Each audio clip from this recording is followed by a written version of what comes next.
Today on Sir Superhero's Freak of the Week, we have a twist episode. And obviously I can't give away what the twist is, so you'll just need to bear with me for a second. Bear with me being a completely unintentional pun, because the character we're talking about is Grizzly. Grizzly, real name Max Markham, started out as a pro wrestler before becoming a small-time supervillain using an exoskeleton that increased his strength and durability, and also was just kind of a bear fursuit with no other costume detailing whatsoever.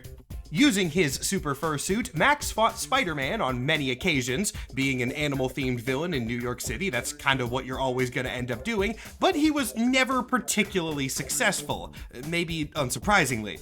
In fact, Grizzly was so pathetic as a villain that Spider-Man once faked losing to him just to give the guy a boost of confidence because he felt sorry for him.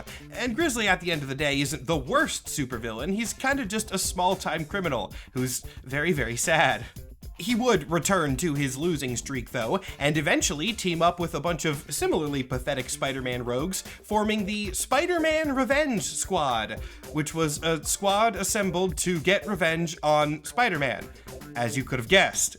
Since this, he's had a lot more Villain of the Week exploits. Grizzly was even on a version of the Thunderbolts, though only for a couple of issues, but his real weirdest storyline happened in 2008.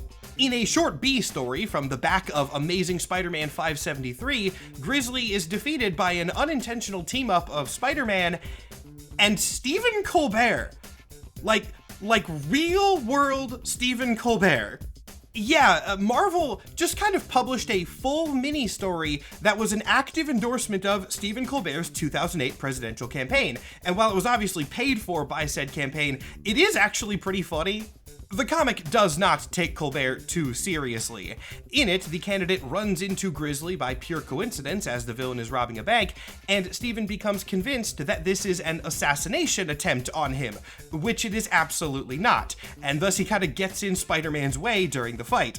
Fed up by Colbert's constant interference, Spider-Man deposits him safely on a nearby roof, and from said roof, Stephen Colbert pushes a statue of an eagle down onto Grizzly's head, knocking him out cold.